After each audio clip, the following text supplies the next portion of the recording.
There are towns in this country that exist on no official map, no zip code, no county record, no street sign with a name anyone agrees on. And yet, people live there. Some still do. They were built fast, by coal companies, by railroad men, by the federal government during wars that needed workers and didn't want to explain where they came from. Towns hammered together in 3 weeks, populated in 4. The whole point was that they weren't supposed to last. But people have a way of staying. Drive far enough down a 2-lane highway in West Virginia, in southeastern Kentucky, in the stretch of Arizona that sits between 2 Indian nations and a military range, and you'll find them. 40 houses maybe, a gas station with 1 pump, a church that holds services on the 2nd and 4th Sunday because the pastor drives in from 40 miles away. The government stopped counting these places decades ago. The post office doesn't deliver. The census skips them. And that invisibility, that careful official forgetting, is exactly why so many of them are still standing. Because no one came to tear them down. No one came at all. Company towns. In 1910, a man named Elias Brandt built a town in 22 days. He had timber, he had wire, he had 60 workers from 3 different countries who didn't share a language. What he had in greatest abundance was coal beneath the mountain, and a company willing to pay for it. He called the town Brantfield. The company called it Camp 7. The miners called it The Hole. The houses were identical. 1 room, a sleeping loft, a stovepipe through the roof. The company owned every board of them. The miners paid rent in company scrip, the same scrip they earned.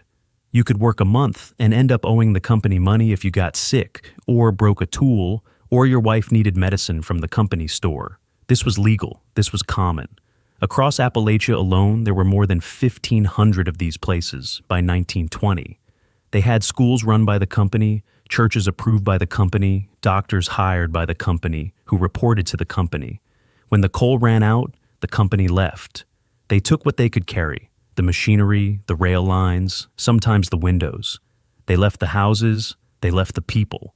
Camp 7 still exists. You can find it if you know which hollow to follow. The original company houses are gone, but their foundations are there, grown over with wild sumac and blackberry.